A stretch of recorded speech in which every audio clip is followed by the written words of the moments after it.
The 100 meters finals in the just concluded Tokyo 2020 Olympics was dubbed as the most open Olympic 100 meters finals in recent Olympic history.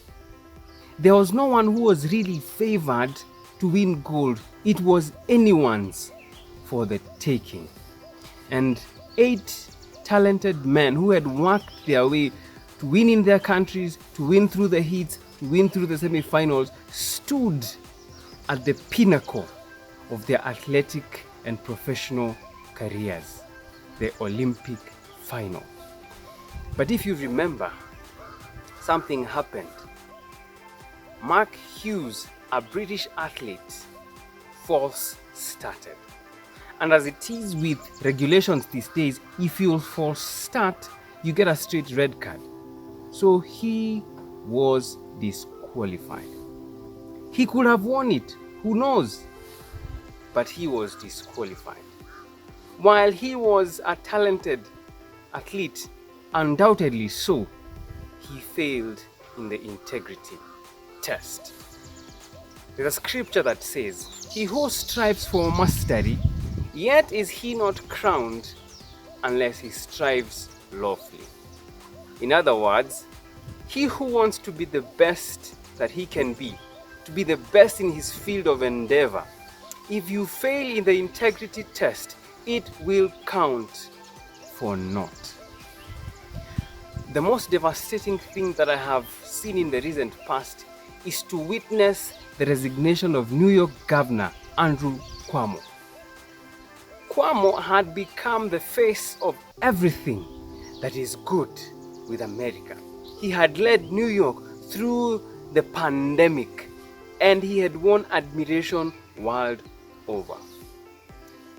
But in the recent past, he has resigned due to mounting cases of sexual misconduct. While he was undoubtedly a great leader with charisma and vision, he failed in the integrity test. It is indeed true that everything rises and falls on leadership, but it is also true that everything in leadership rises and falls on integrity. The ancient China had been attacked by the barbaric hordes of the north enough time to come to a conclusion that they needed to build a wall, an impregnable wall, a fortress, a wall that no one can climb over or go through.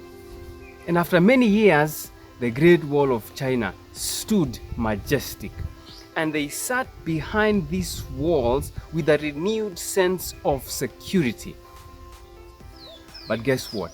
In the next 100 years, they were attacked 3 times by the same adversaries. So how did the adversaries get into China? Did they climb over the wall? No. Did they tear through the wall? No. How then did they make it into China? They walked right through the gates every single time. And how is that? They bribed the watchmen.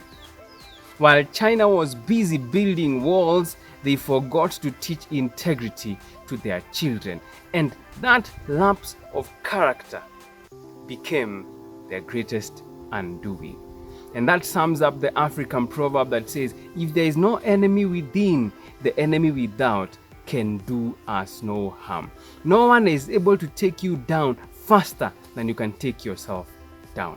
As we have seen in the case of Andrew Cuomo, in the case of people like Tiger Woods and many other people who have risen to the top of their fields, but they failed in the integrity test.